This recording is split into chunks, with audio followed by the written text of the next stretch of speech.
நம்மலாம் சின்ன வயசுல நல்லா ஓடி ஆடி விளாண்டுருப்போம். ஆனா, இப்ப இருக்க குழந்தைங்க பார்த்தீங்கன்னா, வீட்ட விட்டு வெளியில போறதே ரொம்ப கஷ்டமா இருக்கு. இங்க வந்து கிளைமேட்னால வெளியில முடியல. சம்மர் வந்தா கண்டிப்பா வெளியில விளாடுவாங்க. நம்ம ஊர்ல கொஞ்சம் சேஃப்டி இஷ்யூஸும் இருக்கு. அதனால குழந்தைங்கள ஏதாச்சும் ஒரு ஆக்டிவிட்டில இந்த மாரி என்கேஜ் பண்ணுங்க. டான்ஸ் கிளாஸ், ஜிம்னாஸ்டிக்கு, கராத்தே எதுலயாச்சும் சேர்த்து விடுங்க. ஜிம்னாஸ்டிக் கிளாஸ் என் பொண்ணுக்கு முடிச்சுட்டு காஸ்கோ தான் வந்திருக்கோம்.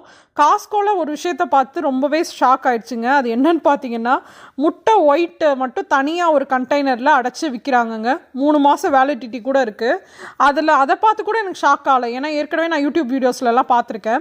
அதில பின்னாடி ஸ்மூதி ரெசிபி ஒன்று போட்டிருந்தாங்க. ப்ளூபெர்ரி, ஸ்ட்ராபெர்ரி இதெல்லாம் ஆட் பண்ணி முட்டையும் ஆட் பண்ணி அதை ஸ்மூதி மாதிரி பண்ணி குடிப்பாங்களாம். இதை பார்த்துட்டு தான் எனக்கு கேட்டு வாமிட் வர மாதிரி ஆயிடுச்சு.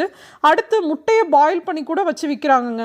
முட்டையை கொஞ்ச நேரம் பாயில் பண்ணி லேட்டாக சாப்பிட்டோம் அப்படின்னாவே ஸ்மெல்லு வர ஆரம்பிச்சிடும். 3 மாதம் வேலிடிட்டி கொடுத்து அது எப்படி தான் இருக்கும்னு எனக்கு கண்டிப்பாக தெரியலங்க.